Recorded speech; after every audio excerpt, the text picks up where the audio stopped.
So you start over here, Woods?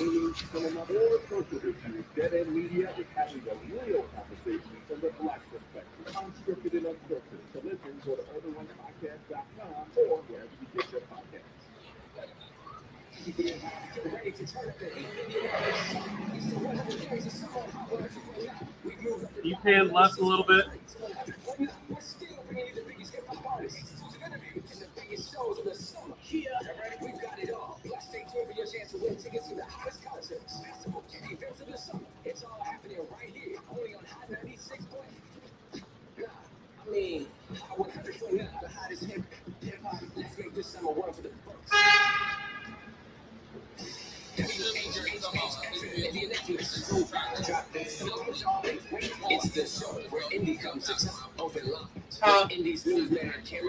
Get ready. And good morning from the Indianapolis Motor Speedway. I'm Indies newsman Cameron Ridle coming to you live from IMS ahead of the Verizon 200 this afternoon. This is our third time now coming to you for Open Lines, a special edition from the track.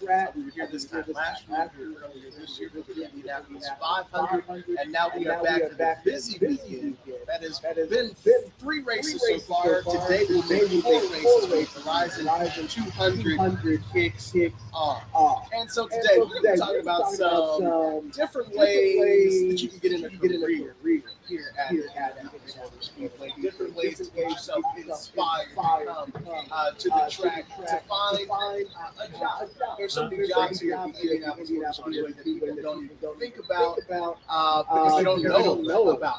And so we'll explore some of the different things to do here at the Indianapolis Motor Speedway. It's one thing to come here and be respected.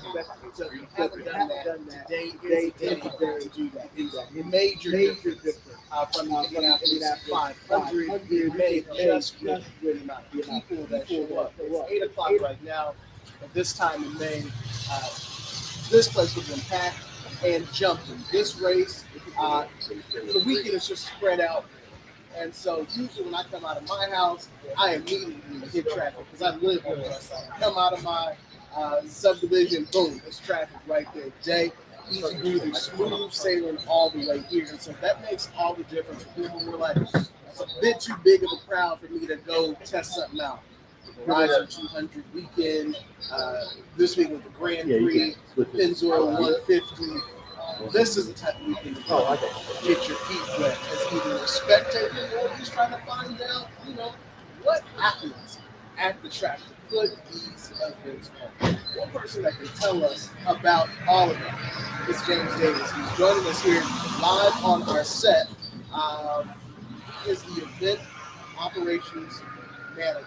No, did I say it right? Yeah. Event operations manager. Okay, I felt like I was adding a word because I know that you do a lot. And as we broadcast live this morning on 106.7 WTLC and Hot 100.9, we are also streaming this show online. We got a beautiful 3-camera setup, courtesy of David Woods and our fantastic engineering team. So if you want to see what we're out here doing, go to our Facebook page and tune in to the show, the outside studio. You'll see that I'm sitting next to James Davis. James, tell us, how long have you worked here at the track and a little bit about what you do? So this is my second full-time year as a full-time employee. I started back in 2018 as an intern in what is now known as the college program. So I did that from 2018, 19, actually kind of moved over from operations to marketing in 2020 up until the COVID shutdown. And then came back last March over here. So what is it exactly, with your title, is an operations manager, what exactly does that mean? That could mean a lot of different things. It just kind of depends on the event. So let's say for May and Brickyard weekend, like this weekend, that kind of entails anything that is fan facing. So one of my largest projects is the Midway or fan zone.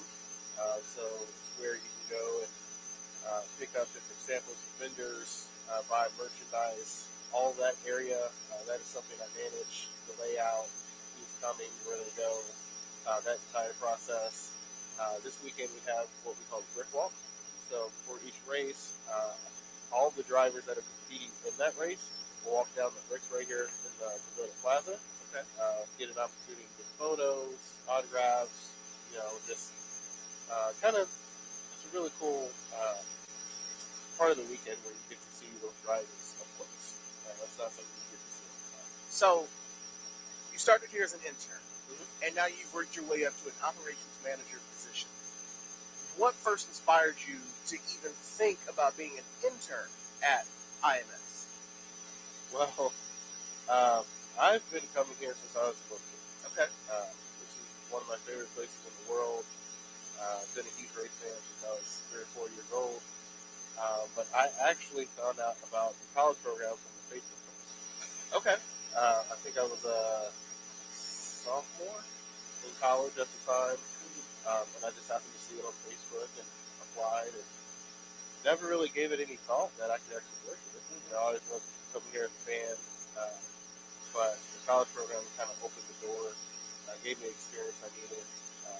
Back then, it was kind of a rotational program, so we did everything from parking to traffic, tickets, and credential checks, working in a variety of tips. So basically, it kind of gives you an overview of what happens at the Speedway and how it's. So you said that you're a full-time employee, and I think that's one of the things that people automatically don't think about. They think that, and tell me if I'm wrong, you would assume that a lot of the jobs here are just on this weekend, on the Indy 500 weekend, and then you have to find another job for the rest of the year. Is that the case? How does that all work? Yes and no.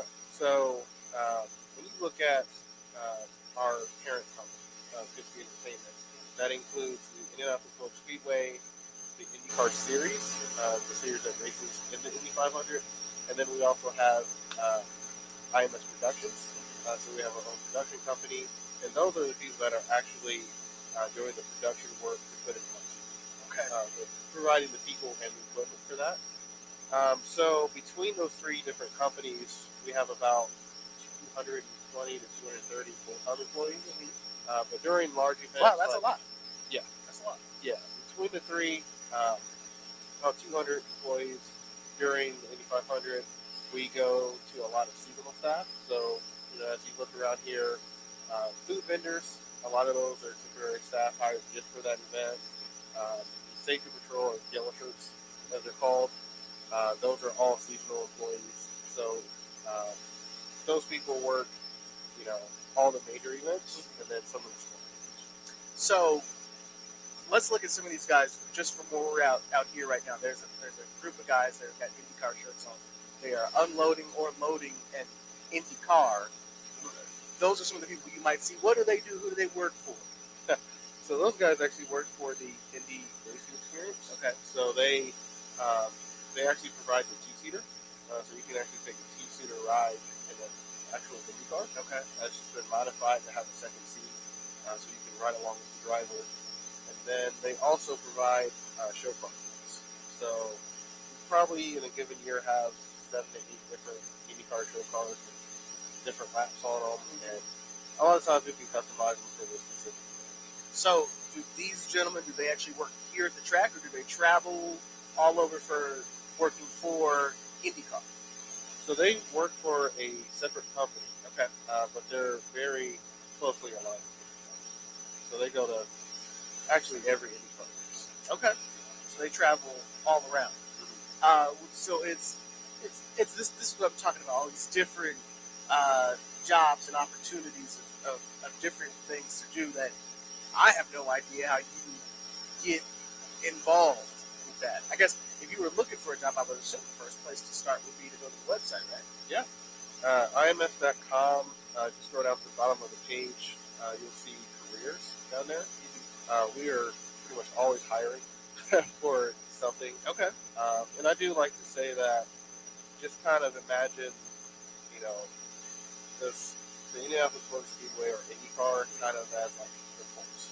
So a lot of the same positions that the Colts have as far as marketing, PR, communications, legal, accounting, all those positions, we have those too. Okay. And then you have more specific positions, kind of like I do. So you have operations, and then you also have facility operations. So, what is a good job to start with if you're looking for a way to get your feet wet and learn about?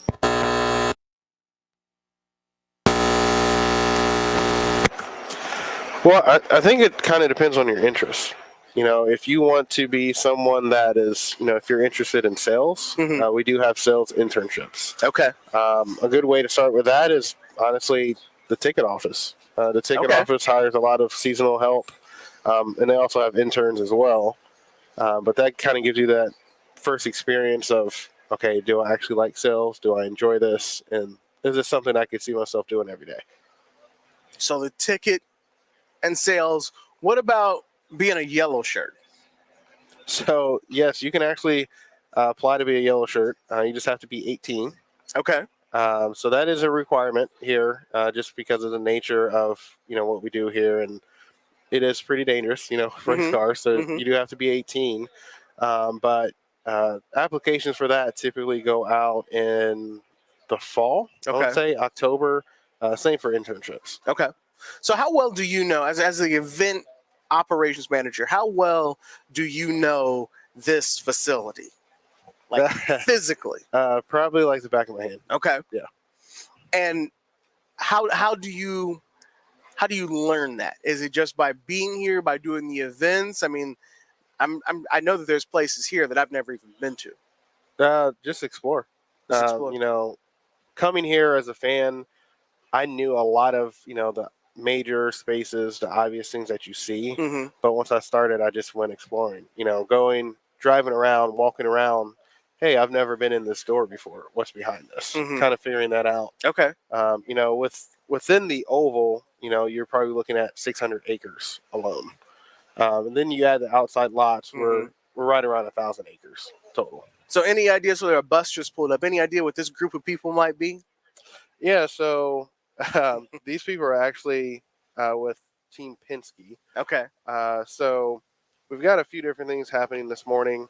One is Kyle Larson, Okay. who drives the 5 car in the NASCAR Cup Series. He's announced that he is going to race in the Indy 500 next year and do the Memorial Day double. So he'll actually run the Indy 500, and then he'll fly to Charlotte, North Carolina, and run the Coke 600 for NASCAR. So he'll drive 1,100 miles in a day. Okay. Between 2 races.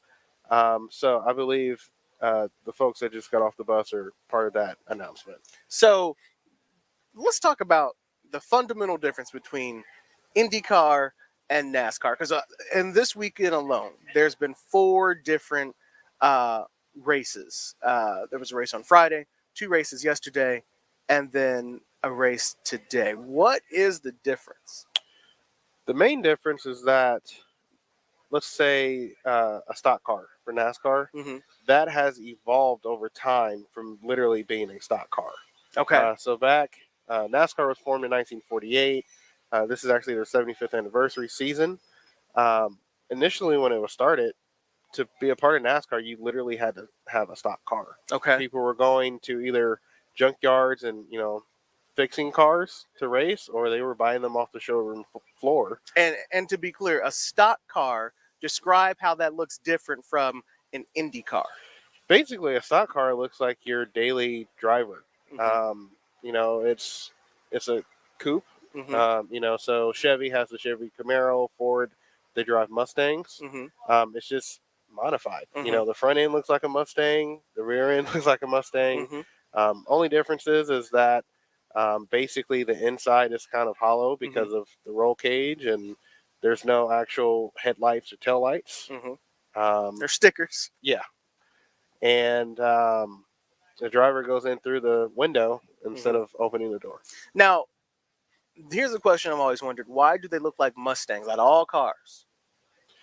Well, initially when NASCAR was formed and the manufacturers got more involved, they used NASCAR to actually sell cars. So there was a saying back in the day, win on Sunday, sell on Monday. Okay. So back then, whatever car they were racing on the track, you could literally go out and buy off the Oh, showroom floor. okay. Yeah.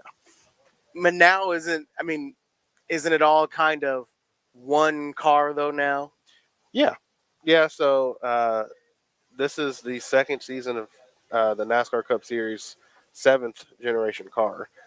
So the idea behind this newer car is to make it more modern. Mhm. So it has larger wheels, more technology in it, larger brakes, so it can stop faster, um, but also to kind of level the playing field. Mhm. So you have a lot of teams that either have a lot of funding or they've been around for a long time.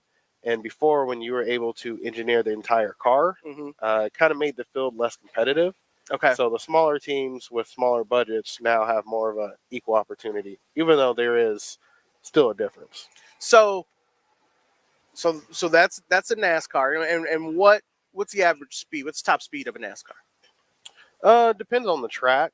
So let's say if you go to Daytona, you're probably running over 190 miles an hour. Okay. Now let's switch over to IndyCar, Mm-hmm. which are the cars that are used during the Indianapolis 500. Yep. Talk about, since we're on the radio, talk about how that visually looks different from a NASCAR. Well, first you have to picture a car with wings around it. So it has wings on the front end of it and on the back end, but also it has no fenders. Mhm. So that's why they call it an open wheel car. Because the So wheels are exposed. they're completely exposed. So an Indy car or an open wheel car in Mhm. general was created for racing, to extract, through physics, the fastest that a car can go. Mhm. Um, a lot of horsepower, the most downforce, which are actually gravitational forces that are pushing the car Mhm. into the track, Mhm. to help it stick better. So it was purposely built for racing. So we said 190 is a speed of a NASCAR. What is the Mhm. speed of an Indy car? Qualifying here, on the oval, going into turn 1 and 3, you're probably looking at 240 miles an hour. Okay, so a Indy car with wings is far faster than a stock NASCAR. Yes. Um, that said, both races are exciting, and I guess that's what makes this weekend interesting, is that you have both types of cars racing in the same place in the same weekend, which that happens nowhere else. But you get to see uh, just the differences. So let's talk about this weekend Okay. in the differences of the actual races. I know sometimes we do a road course. Other times it is the using the oval itself Mhm. here at IMS. What are the differences of the four races? And we're really testing all your knowledge now. That happened this weekend. So basically, let's break it down to two different types of racing. Okay. So you have NASCAR and you have IndyCar. Mm-hmm. So on the NASCAR side, you have the NASCAR Cup Series, which is the top series, that most people know of, Mm-hmm. and then you have the NASCAR Xfinity Series, Mm-hmm. which is basically, when you look at kind of like a ladder system, Mm-hmm. is the series one step down, Okay. and that's basically where the cars are a little bit slower. You kind of hone your skills, get better, and then as you progress, maybe win some races. Then you move up to the top series. Okay. And for IndyCar, it's the same thing. So you have the IndyCar series, and then you have the Indy Next series. Indy Next is just a slower car. The field is smaller. They typically have about 15 cars versus Mm-hmm. IndyCar right now is around 27 Mm-hmm. for each race. And that's also a place where you just kind of hone your skills and get better at driving a open wheel car. So, when it comes to the Verizon 200 Mm-hmm. compared to the Indy 500, what is the major difference there? The history and the prestige. Okay. So you look at the Indy 500. We just had the 107th running. Mm-hmm. We are running technically the 29th Brickyard Okay. weekend for NASCAR. And also, when you look at the Indy 500 for IndyCar, like that's the Super Bowl. Right. For NASCAR, this is a very important race because Mm-hmm. of the history at this track. Mm-hmm. But the Daytona 500 Mm-hmm. is their Super Bowl. Right. So it's just a little bit different. It's mainly because of the history of it. Mm-hmm. Yeah. And so, what? I mean, the goal is to, as an IndyCar driver, is to get, as you said, you want to race in the 500. Mhm. As a NASCAR driver, you want to race in the Daytona 500. Mhm. Who aspires, or what is the appeal of the 200? Like, who says I want to be in the 200? Well, every NASCAR driver Okay. wants to win here. Okay. This is truly the racing capital of the world. Mm-hmm. I can go anywhere in the world and wear this shirt, and someone's going to point out this Mm-hmm. logo. Mm-hmm. So it's the same for NASCAR. It's just the race itself is not as internationally known. Mm-hmm. So for all the drivers in this race, every driver that has not won here before, Mm-hmm. they want to win this race today. So, if you're gonna watch, so let's talk about today real quick. Tell us what we have coming up today and how you can see what we have going on. Yeah, so this is actually a very important race today for all the drivers involved. So we are including this race about 3 races away from the playoffs beginning. Okay. So the playoffs work very similarly to like the NFL. Mm-hmm. So one, you make it into the playoffs. Obviously, that increases the payout at the end of the year, but also it gives you the opportunity to win a championship. So if you want to come out today, the race starts at 2:30. General admission tickets, Mm-hmm. which are actually very cheap considering what it offers, Mm-hmm. is $40. Mm-hmm. And I believe that kids 12 and under, I could be wrong about I think that, that's right. get in free with a paying adult. We're live here at the Indianapolis Motor Speedway on the special edition of Open Lines ahead of the Verizon 200 here at the Brickyard. Big races happening this weekend, a lot happening in Indianapolis on this particular weekend. We're sitting here with James Davis, who is the event operations manager here at the Indianapolis Motor Speedway. James, when people are trying to, if they're listening to you today, what do you recommend? Now, I think I know the answer you're going to tell me, but if they're like, okay, let me see about this race. Let me see if I can understand what's going on. Do they come in person or do they watch it on TV first?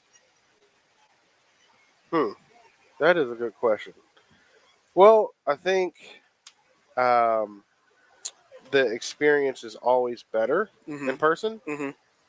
I think that, if you do watch it on TV without having the knowledge behind it, Mm-hmm. it just appears, as drivers just driving around in circles Right. at high speeds. Right. But being here in person, actually seeing a car going, 180 miles an hour Mm-hmm. and then turning, Mm-hmm. seeing that in person kind of changes your point of view of that. But also hearing the engines and feeling the vibrations and smelling the rubber and the fuel and the fumes, and it's not your typical sport at all. Now, we usually do a road course. When is the road course happening at IMS? So today is a road course race. Mm-hmm. So here at the Speedway, we have the 2.5-mile oval where you run the Indy 500, but we also have a 2.4-mile road course, which are left and right turns for a total of 14 turns. So, do they make a full oval lap and then get on to the road course, or is it part of the oval? It's part. Okay. So we actually use the front stretch of the oval, and then technically turns 1 and 2 of the oval. So the drivers actually run the opposite way. Okay. Compared to the 500. Right. So they'll run clockwise today. So they'll start on the front stretch, and then they will go into the infield, drive the majority of the road courses in the infield. Then they'll come back out on the oval, and then there's a couple more turns towards the infield, and then back on the front stretch. Now, you have to explain to me because I don't know. So, on the Indy 500, the best seat is to be in the stands so you can see. Mhm. And some people like their particular turn that they want to sit in so you can see it coming at you and going. But on a road course, is there seating in the infield to see anything? Yes. So we have what we call mounds. Okay. They're just really tall grass hills. Yes. So we have them really throughout the infield. Mhm. So turn 1, turn 5, turn 7, turn 10. And with just a general admission ticket, you can move around to all these different areas. You're not tied to one seat. With a general admission, so you can go sit in the stands and sit on the mount. Is that what Mhm. you're saying? Yep. So we have a flex ticket. So the flex ticket gives you a grandstand seat, Okay. but it gives you a few different options on Okay. what section you want to sit in. Okay, that makes it far. Yeah. Okay, this would be a cool one to come because you Yeah. also get the tour of IMS itself Mhm. and get to see it and walk around. I know they always talk about, especially at the 500, talk about how big this space is. Yeah. But until you've actually walked all of it, then you're like, oof. Yeah. Now I can see how all that could fit in here. Yes, it's very, very large facility. Coming up here in the second half of the show, we'll be supposed to be talking with Jimmy McMillan, who is a vice president here at IMS, and that is a whole nother entry into what you can do here at the 500. James, do you plan to retire from here? Is this your forever job? Is there any other track or sporting event you want to work at? No, I think I plan to be here till I retire, and that's at least the plan. What you've been in this? This is only year 2, so you got plenty of time before you do that. Um, what does it take to be an operations manager?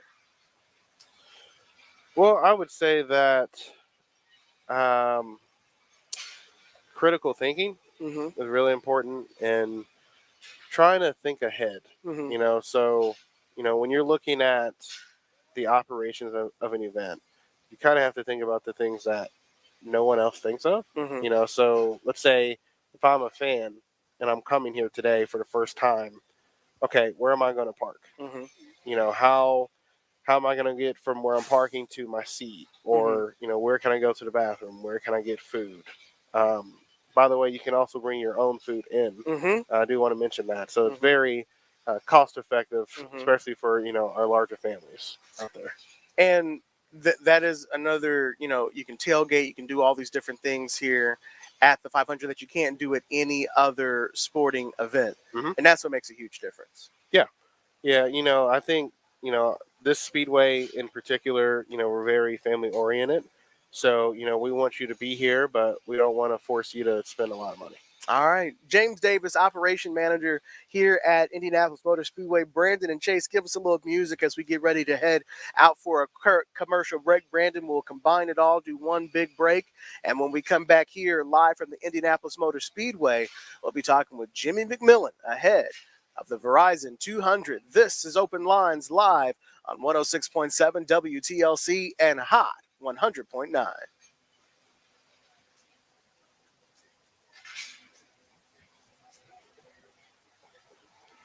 All right. All right. Thank you, man. All right. Thank you. Thank you. Thanks for having Appreciate me. you. That was good. I learned a lot. I was really just asking questions that I had. Yeah, no problem. You got my email now, so hit me up anytime. That I will. I appreciate you, man. Good, Jimmy. Thanks. Thanks, sir. Professional over here. That's right. You had an answer for every question, so.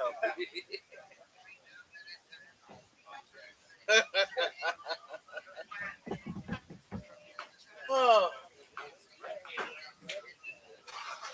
I might have you jump up here or something. For this one? Yeah, if you want to. I will. Oh,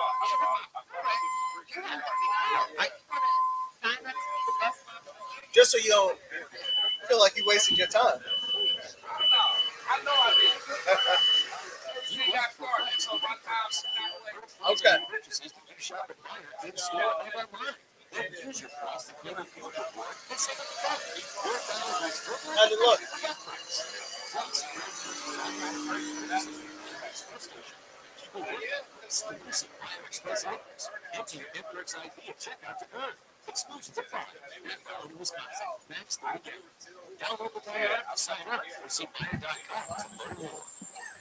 Is he counting you down, Swift?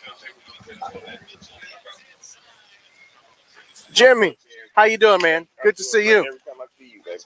Thank you for coming out. No problem. Thank you for having us. Appreciate it. It's gonna be a beautiful day. Oh, All night. Like last night. that was. You know, do you stay here? Do you got a camper or anything? No, we didn't leave here till 8:45. 8:45, 9 o'clock, and then James was here. Mm-hmm. I think they were here till like 11 or something. Trying to get out of here. Mm-hmm. Yeah, everybody moving slow. That's all right. And it's early. Y'all still got 6 hours for the race, so. Yeah. Just the doors.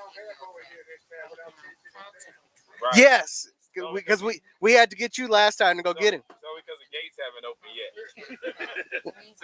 I was actually very appreciative of the fact that the interview was before the gates opened. All the time. Anytime. Yep. My little sister and her friends can easily stream all their favorite stuff. He's 4, right? When I was a Well, kid, they probably took my headphone jack out. They just worry about what's on the charcuterie board. These are just kind of hot dogs and spreadsheets. Yeah, I hear the music or the commercials. The Yeah. best way to stream your favorites is on the Xfinity 10. Check. Did he hit you? And the best network with Xfinity Internet and Now TV. Check. Yep. Get internet on Check. Xfinity Yep, I can hear Internet myself. For $30 a month for 12 months with no renewal contract. Plus, add Now TV with Peacock Premium. He ain't text you back? I'm about to call him. Okay, I'm texting him. For just $20 If you call him, that's better. First, get last one and auto pay with Smart Bank account. Restrictions apply. Now TV requires Xfinity Internet. Equipment, taxes, and fees extra. After payment, other rates apply. Actual speeds vary. Stream capture on Peacock. What's up, brother? How long we got?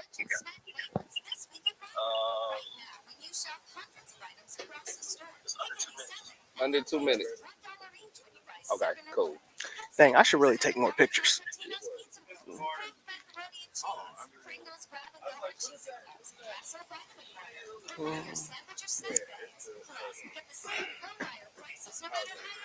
Jimmy, what's your title now? Is it Vice President of? No, Senior Corporate Counsel and Chief Diversity Officer. I got 2 jobs. Okay, yeah, we need a. Lawyer and Chief Diversity Officer is usually what people say. Okay, I'm sorry, I'm gonna say. Just say Lawyer, Chief Diversity Officer for Penske Entertainment. Okay. IMS, IndyCar, IMS Production. And that's Mama. Yep. It's amazing how clean they get this place. We had 60,000 people here yesterday, and it's pretty much spotless. But we use the Disney. One of the things Roger bought here is the Disney model of trash management. Mm-hmm. You have to have a trash can. You're supposed to have a trash can within eye view Mm-hmm. and within 6 feet of wherever you're standing on the property. And if you do that, people will be more likely to put things in the trash. Because you throw it on the ground if you don't see a trash can. If you don't see a trash can. And it's amazing how you think, well, that's everywhere, right? But it's not. How many times have you looked around like and had to really walk to get to a trash can? But if you had saw it, you would have. It keeps this place from before him to now. It keeps this place so much cleaner overnight. Well, I would say that made a difference after the 500 because I was here the morning after when we do all the trash that's left over. Yep. And it wasn't the worst I'd ever seen. Yep. That makes sense. Drastic difference. But they actually went to Disney World. A team here went to Disney World to study it. It's like how do they keep Disney World so clean?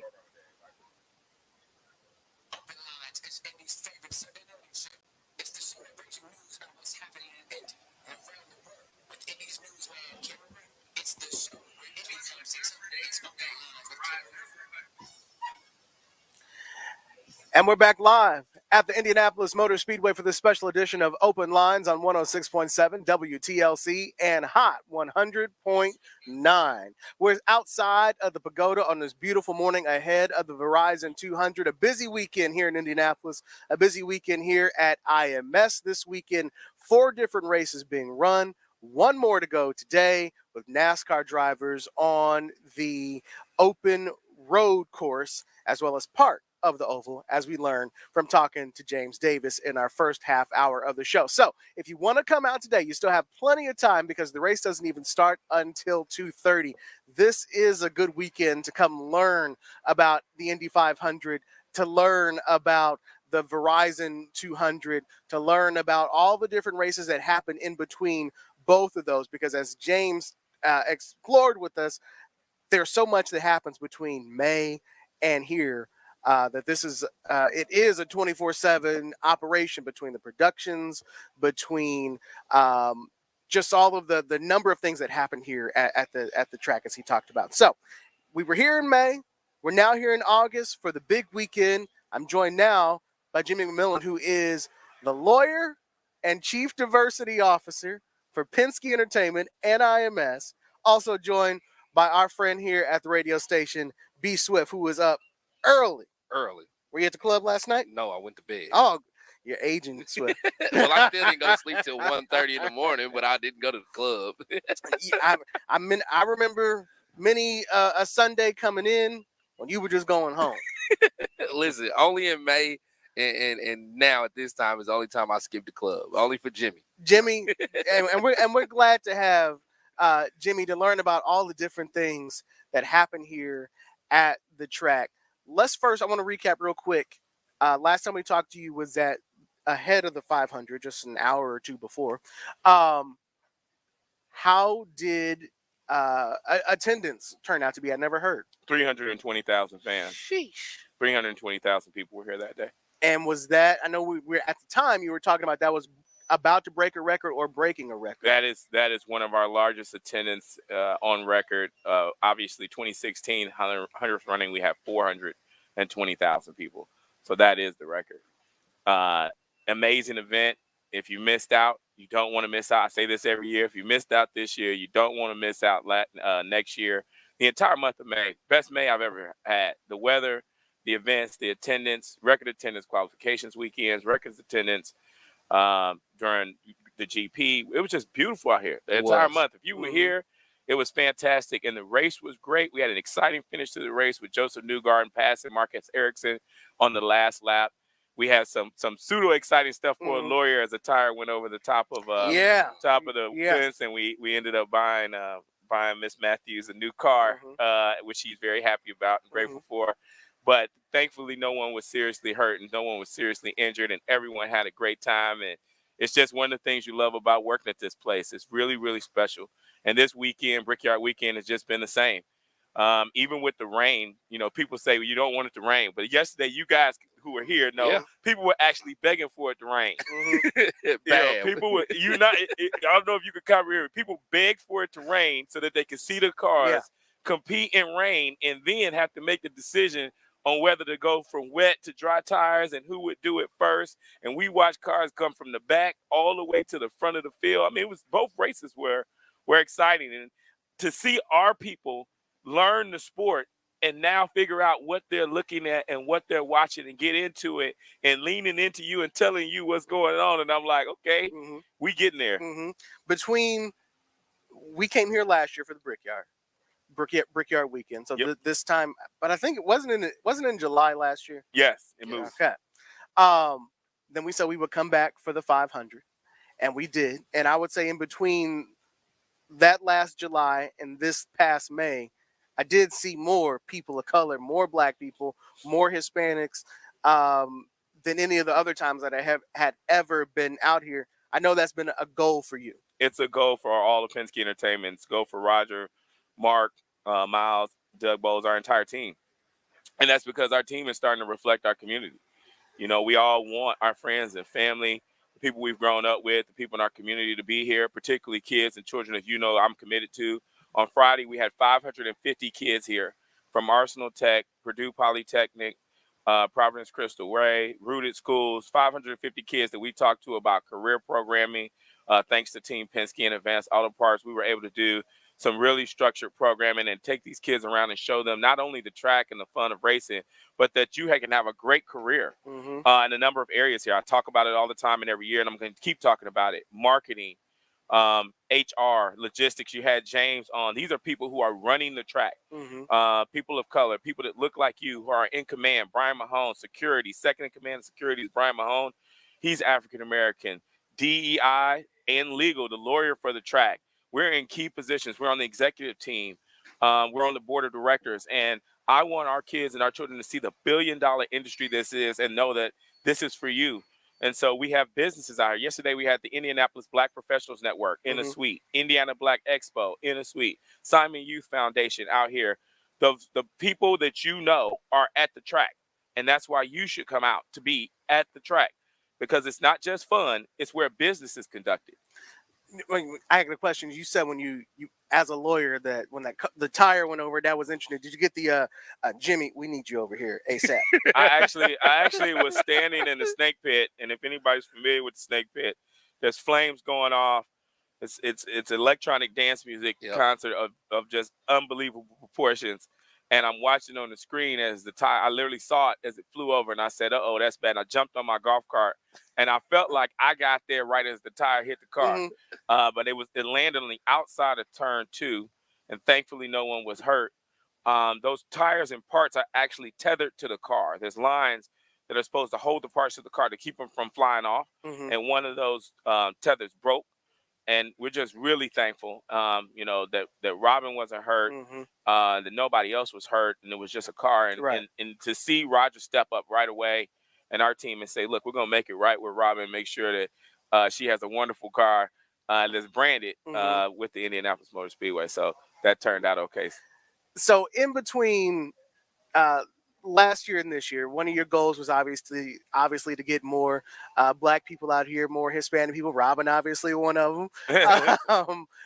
What is the goal this time around? How does your goals, or do they change? They continue to be the same. We got 280,000 seats to fill, and sometimes people are always like, "What's the new thing?" When it comes to diversity and it comes to community engagement, I think many of us know we've got to do the same thing right for a period of time. Facts. We're always ready to move on to the next thing without fully completing the last thing. And whether that's educating our children, feeding our children, engaging us in different aspects. I see some companies ready to move on before they finish goal one. Goal one continues to be to make sure, for me, one, that everybody in our community feels welcome here. We cannot have places or spaces that we don't feel like we can go because of the color of our skin. And that's a concept that's beyond the track. It has generational implications when we feel like we can't go somewhere because it's white folk stuff. Well, describe some of those things that heard or you've seen that people have said, that ain't the spot for me. Oh, when I came here, the most common thing you'd hear people say is, I've lived here all my life. I've never went to the track. I hear the cars. We try, like, oh my God, I hate the traffic. We got to get out. We got to leave the west side, evacuate the west side when it happens. I'm not going to White Expo. I'm not going to that big white Klan meeting. I'm not going there. They don't want you there. They don't want us there. I don't even understand racism. There's nothing over there for us. They don't want us there. They haven't put on anything for us there. I've heard it all. I haven't heard it recently. Right now, the first people that came through the door this morning sounds like it was y'all. Yeah, it was. Radio One, the first thing we here before everybody else. If y'all didn't know, we opened the track. That's what I posted. You know what I'm saying? We got the keys. We got the keys to the track. I actually have the physical keys to get in. When you want to know who has the keys to the track, we got the keys. So if you think it's not for us, I don't know why we sit here with the keys to the track. And we was here first turning the lights on. We did get here before the sports station. Well, that's what I thought. So those things that you say, we're starting to see it in music and the entertainment that we're doing. You see it in terms of our bilingual signage. You see it in terms of our drivers. Somebody said yesterday, man, there was so many Latinos here wearing McLaren. It was. Why is that? Well, look at Pato Award. Pato Award is a Mexican driver who's having a tremendous amount of success. You look at Helio and TK, and now, they've been in the sport a long time. But I'm sorry, now you see their Brazilian heritage coming out a whole lot more in the merchandise you buy. It's in Brazilian colors. Everything is starting to celebrate who they really are. They're bringing their real selves to the track, and that's bringing the fans to the track. That's bringing that Latino community out. And would you say before that they were just trying to conform to what was already how everybody else would dress? They weren't trying to stand out before. Would you say that? I think there was a thought that, into all of racing, there was a shift from the good old boy network Mm-hmm. to a corporate look of, hey, this is what corporate America wants us to be. But the rise in impact and diversity in corporate America, and the understanding that this sport and all sport is a reflection in a little bit, in many ways, of what corporate America is doing internally. And corporate America is starting to say, look, we know we have diverse employees and we have to meet them where they live and who they are and celebrate their diversity and what they bring for who they are. Well, racing is starting to reflect that. You know, when we started our two Force Indy teams, we wanted to get drivers who can drive the car, but we also wanted drivers that will be great representatives of our community. And when you see Miles Rowe, who's on the verge of winning the USF Pro 2000 championship this year, he is an outstanding driver, wins all the time. But the brother is a brother who's proud, proud to be a black man. He has the fro. He walks with swag. He's kind, polite, greatest person you ever want to meet. He's the best representative of us. And we need that in racing. People need to see themselves in the driver, in the engineers, and the crew chiefs, and the teams, and see that in the marketing that's done, and see that in the radio and the people that are covering the sport. And then they will feel like this is the place that I should be, and this is the place I want to come, and where I want to spend my Sunday at with my kids. And I think you see that now because, again, like you said yesterday, when I was leaving out of here, my heart smiled. I seen so many pockets of us coming in here, and they had their kids, and they were excited to come in here and to watch. And not just that, even with Bubba Wallace, like he, 2 years in a row, we've had a chance to talk to him. But one thing his team said to me on the side was like, we made sure we gave y'all time. I don't care if it's 3 minutes or 20 minutes. It was a personal mission to us to talk to y'all directly, and y'all are the only ones we're doing one-on-ones with. So I think that shows how much they understand, like, the hip-hop stations here. So there's not a hip-hop station nowhere else in the country pulling up to the racetrack to cover the sport and talk to us. So why aren't we making sure we're rooted with them? Somebody said yesterday, man, you wave and you shake hands with every black person and brown person you see at the track. And I said, I absolutely do. I absolutely do, because I love it. I love it. It's this is what I work for. This is what I'm passionate about. That exposure. When I see little kids sitting on the cooler, yesterday I saw a little kid with his mom. He was sitting on the cooler, just, his mom got up. It's a challenge to get to the track sometimes. You got to walk. You do. You got to walk. You got the cooler. You got, nothing seems close. But to make the effort and to see so many families come, and then they're texting me all day, man, I'm having a great time. I'm having a wonderful time. I'm having a fantastic time. Man, I can't wait to come back. We came to the 500, and my kids stayed awake the entire race. I thought they were going to go to sleep. It's empowering to have change in this, because it shows the other things that we can change.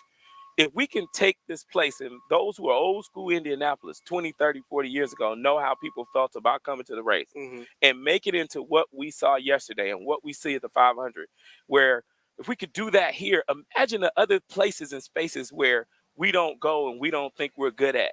Math, science, aerospace engineering, things that we have just, as a community, we're not good at that. No, we are good at that. We're good at everything. Like I said, this, for me, is a microcosm of we can lead, we can win, we can belong, we can change, we can have our culture impact everything, and we need to. We're live here at the Indianapolis Motor Speedway for the special edition of Open Lines on 106.7 WTLC and Hot 100.9. Jimmy, so much of this starts with inspiring the kids, getting to them while they're young. This is a perfect place to do a field trip. Absolutely. And more than a field trip, I'm going to let on a little secret. I'm working with a friend of ours on a massive project that we hope to bring to fruition, where we bring a lot, and I do mean a lot of kids here, for a massive career day program. And I grew up in Chicago, where it was an annual thing to go to this Museum of Science and Industry, to go to the zoo, to go to Great America. We used to have a science day where everybody went to Great America, and you held the little thing and you measured on the roller coaster, and the whole thing was science. This is a massive opportunity for STEM. And to inspire our kids that you're back in school, you're back. Science, technology, engineering, mathematics, they matter. And if you're struggling, here's some inspiration to make you feel like this is fun. I vision that. I vision that for all our kids. I just see them all in the stands, wearing their Christmas Addicts, wearing their tech shirts, wearing Geo Schools, Tinley, wearing all their shirts in the grandstands, and then us using the PA to educate them on why math and science is important and what careers are out there and what are available. And that everybody who you see working on these cars didn't like math either. That's one of the big things we talked about Friday. A whole bunch of people said I didn't like math either, but I like the result. Just inspiring those kids, and B Swift out there on the mic and you guys out there. I see that vision and I know we can make it happen. This is a great tool to say to our kids, this is your future. Go back to school, partner with these teachers in classroom, and energize them for the first half of the year. You know, the kids actually caught me by surprise because right before the 500, I went to one of the schools.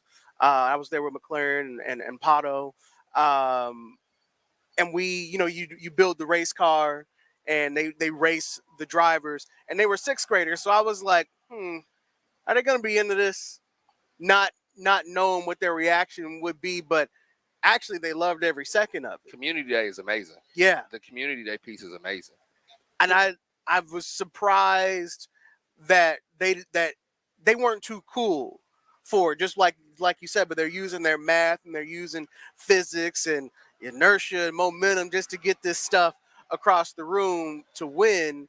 And so I would love to see your idea come to life with this place filled with thousands of kids doing what we did on the classroom floor, but doing it right here on the main stretch. Yeah, Doug Bowles is just pulling in on a 6'4" Impala. I love y'all gonna think I made that up, but no, I'm not. really not. He be cruising in the that. president of the track just pulled in for the 6'4" Impala on race day. Hard top black with chrome wheels on it. I can't make it up. He left out of here a little bit ago in the Camaro. I'm sorry, Kel.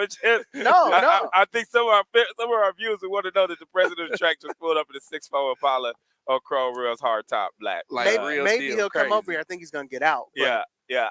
So it's I find when it comes to kids, if you expose them to things young and you tell them that they have an opportunity to do it and you teach them how to do it, they'll get there. But if you tell them likewise, if you're telling them they can't do something or it's something that's not for you, they won't. And the mind of a child and what they're open up to and what they're willing to experience, they're really just looking like a sponge. They want to soak up every opportunity there is, every possibility there is to learn and grow and develop. And they're showing you right now, Doug Bowles sitting in his car, probably answering questions too. But that is a black 64 Impala that he built and works on himself. I happen to know. I asked him if he would sell it to me, but he won't sell it. He's not gonna sell it. I want to know what's under the hood. Especially because you say he's built it himself, so I know it's something under that hood. Oh, it runs. I told him he's supposed to put hydraulics on it. Then I said, nah, you don't want to tear it up. Well, he left out of here a little bit ago in a Camaro, right before you came, and now where did he have that at? Yeah, he also has a T-top.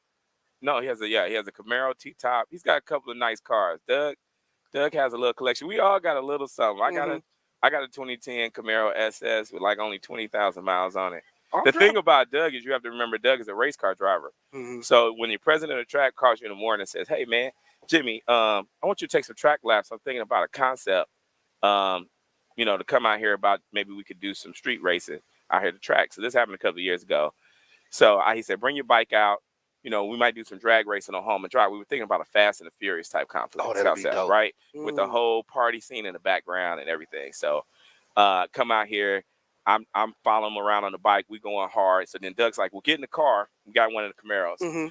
And you're trying to be cool. Like, and at some point I reached up for that bar. The bar. I reached up for the bar to hold on. I couldn't. I was like, and at that moment I realized two things. One, Doug is a former race car driver. Two, if I die, all I'm getting is workers' comp. All I got is workers' comp. You know what I'm saying? There you go. He might come over here.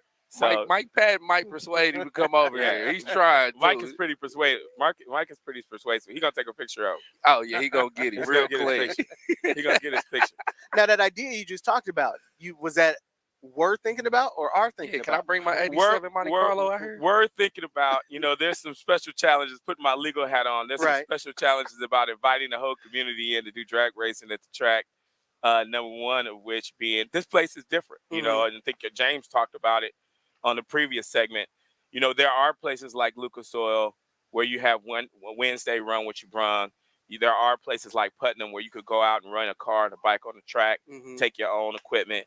But here, because of the asset that is the Indy 500 and the Brickyard 200, the concern about accidents and if something goes bad, there's been periods of times in racing where racetracks can get insurance. This is a dangerous sport, and unfortunately, people get hurt and people die. We've had in the sport this year, we've had some pretty high-profile people who died in amateur racing, and you got to be careful about the events that you allow to happen at the track, because at any point in time, if something bad happens, your insurance company could look at you and say, you know what, you guys are pretty reckless, we're going to shut you down. So that's why we kind of killed that idea, even though Doug and I were very excited that morning about it. And I did, on that day at work, I did a lot of fun track laps at a high speed.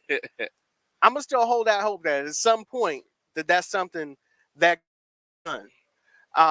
Because I would love to see, I mean, even on the straightaway, even down. I would love to pull my Monte Carlo out here and push it and see, for the big rim culture. I would love to do that. Well, I would. It would just be so interesting to see like how you qualify, and then how do you group the cars together? Do you bring out the 6.4, and does that compete with somebody's RV? Can you bring whatever you want and test whatever, or what? Well, we're in conversations, but I don't think this is out of school. We're in conversation with Mike Epps, trying to see if we could pull something together. He wants to do a big car show in Indy to rival, Rick Ross and some of the other cats. So we're talking to his team and hoping we could pull something together in 2024 for that. That'll be dope. These are the types of events continuing on, trying to bring together those cultural events with those cultural icons that we have in the community, have a reason for people to come out to the track to feel like our people are there and our cars are there. The stuff we like to see is there. And so we're talking about that. Doug is an example, just pulling up in the 6.4, that cars transcend everything. Now, it happens to be that it's our stuff that transcends across, but you bring a car show like what Mike Epps wants to do, and you got people of every color out here. Yeah, I had 5 young African-American men shout at me yesterday at different stages of their life. One is getting his PhD.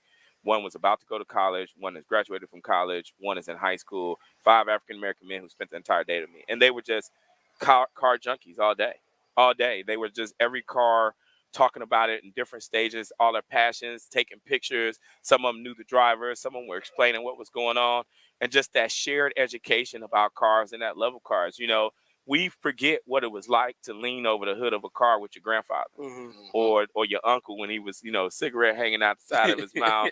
Watch out there, boy. And yeah, and is anybody really getting paid for this? Is somebody just bringing over a fifth or something? Just bring a fifth. It's your alternator. Yeah, just bring me a fifth. Just bring me the fifth of the parts, and we'll figure it out. You know what I'm saying? We forget the joy of what it was like to sit there and watch people, talk to each other and fix the car and crank it up, and everybody stand back and look at it just running in the garage. Yeah. Just running. Then they turn it off. Like, I told you. I told you that's what it was. I told you. Been working that car for 2 days. I came over. Just tell them I'm bad. You know what? Maybe down in the pits, you have that as a competition. You know what I'm saying? At the car show, you have some of the OGs pull into the garage, see who can fix their car the fastest. Hey, I love it. I want us to go back to those moments that we all cherish. I remember a time when we always used to know how to put a stereo system in. Yeah. You remember that, B-Slip? Yeah. You take your car apart, put your King standing out there. He remember you buy a car, everybody buy some 12, some 15, some amps, and you sitting there and you wiring it together. Red wire power, black wire ground. Yeah, you pulling out the old pull-out deck. The old pull-out deck, you try to cut a hole, get the even cut hole, get it all right, turn it on. You know what I'm saying? 2 weeks later, alternator gone. Gone. 2 weeks later, you got to put an alternator in the car. I would love to see that in the competition. I would love to see that. See who can switch out the radio the fastest. See who can fix the oil leak the fastest. And I'm talking parent, just like you was talking about with the street. Anybody coming in. I'm talking about. You come in with your dad, with your grandfather, y'all have a competition. On a serious note, who can change a tire? Who can change a tire? Who can change a tire? A lost art. I think I know more women that know how to change tires than some of these young men. Who knows how to put gas in the car? Some of us all still get outraged when we see a young man and a young woman pull out, and she's out there pumping gas, and he's sitting in the car. Some of it because he doesn't know how to pump gas. we have got to continue to educate our community who can detail a car. So there's a program called City Life Wheels here in the city. It's over on Washington Street. And on Tuesdays, they basically buy, this is a Christian organization that buys old cars and lets kids come in, learn how to rebuild them, and then they either get to keep the car or sell the car.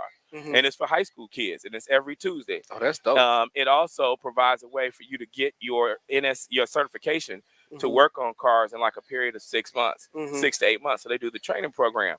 Well, we offer to them a chance for those kids to come out here and work as detailers on our entire fleet and pay them. They had a hard time finding kids to fill the program because kids don't want to get out and wash their own car because they used to going through car washes.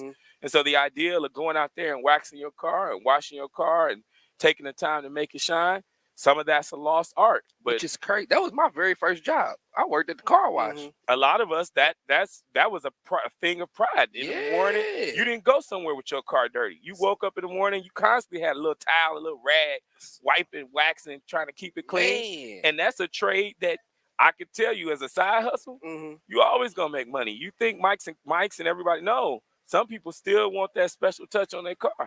But I'm literally, as y'all talking, I'm literally thinking, and we got to get off there here in a second. But I'm literally thinking, if y'all did a car show, all the things you just mentioned should be a competition somewhere here. Mechanics in the pits, detailing competition, just all these different things that would get people to, because everybody likes a good competition. I love it. If you do it, I love do all those things, then we come MC it. I love it. I will definitely keep that in my back pocket. And as we still, like I said, as we work through, I'm hoping, praying, that we can work through something with Mike Epps and get something popping in 2024 around one of our events. Nothing is solid, nothing solidified, but I do want people to know the conversations are always going on, and we're trying to incorporate it and push. And your presence helps.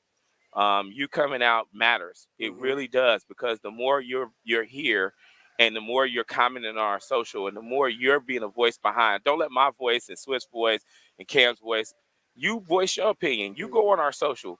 People read it. We read all our social. And so if you want to see certain things and you want to have certain events and you want to have certain artists, hit our social, flood it right now. Go to Indianapolis Motor Speedway, go to IndyCar.com and tell us what you want to see. Tell us that this is your home, and at your home you want to have a competition. We're going to have an old school OG competition, pit stop competition, and have everybody pull up. You know what I'm saying? How fast can you change an alternator? How fast can you change a fan belt? Remember they used to have fan belts? How fast can you take that fan belt off and put another fan belt on? I'll take y'all all the way back. How your carburetor's flooded? Carburetor's flooded. How you gonna get that carburetor unflooded? The worst. The worst. So I would love to see that, but to get that, help me out. Hit our social, make the ask, make the request. If you're having a good time, post your pictures. If you came out, put them online. Show people that hey, the Indianapolis Motor Speedway belongs to all of our community, and it's the next door neighbor to Harville, and it should be the next door neighbor to all of us. True. Jimmy, as we go, if folks who want to come out and bring field trips or come out, explore in groups, any of that, how can they get in touch? They should definitely, feel free to reach out to me. I'm on LinkedIn, Jimmy McMillan. I'm on LinkedIn. You can hit me up. I'm gonna do something dangerous. I'm gonna even give you my cell phone, 317-250-2581. 317-250-2581. Jimmy McMillan. If you're trying to come out to the track, text me. Hit me up. I'll make it happen. Ask anybody. That's true. I want you to come out. I want you to be a part of this. There's absolutely no reason that you have not gone to the track and seen and experienced what we've seen. If you come out here, if you had been here yesterday and you sat next to anybody, you would have seen why it was exciting. So want you to come out. Again, Jimmy McMillan, 317-250-2581. If you got a school group, kid group, family reunion, you and your neighbors, anybody, church group, hit me up. I want to get y'all out to the track. We have a lot of events beyond the 200. Coming up, we have SRO in October. We have IMS. We have IMSA coming up in September. Those are Porsches, Lamborghinis, your high-end BMWs, your Mustangs. I mean, we're talking about the really bad cars. Your car that you think you got in the garage souped up on steroids, Those are great events to come out to. It's not as packed. Mm-hmm. It's real easy to park. It's really easy to get in and out of the facility. We'll get you out here for those. Just hit me up. All right. You got the invitation right there. Verizon 200 today at 2:30. Come out. Is it too late? Can they text you today if they want to come out? Jimmy ain't answering that phone today. I'm going to tell y'all right now, Yeah. Jimmy not going to answer that phone today, so don't text him today. Look, if you want to come out today, you need to go online and buy a ticket. Because I already got enough people I'm dealing with today. We got to plan ahead. We've got to learn to plan ahead. We've got to learn to plan ahead in life. That's a whole other story. We've got to learn to reach out ahead. So if you want to go to the 500, for example, do not text me on the morning of the 500 asking me for 20 tickets. And don't call mama. Leave mama alone too. Yeah, don't call. And asking me for parking passes, and asking me for suite passes, and asking me for pit passes, and asking me for food. And then asking me if I got some drink in my office. You know what I'm saying? You can get it if you plan ahead. If you plan ahead. Brandon, go ahead, give us some music, y'all. We appreciate y'all for tuning us in for this special edition of Open Lines, live from the IMS ahead of the Brickyard. Verizon, that is 200 at the Brickyard. Jimmy, you kept your word. We came here last year. I don't even think last year we were outside, but I don't think we had a tent.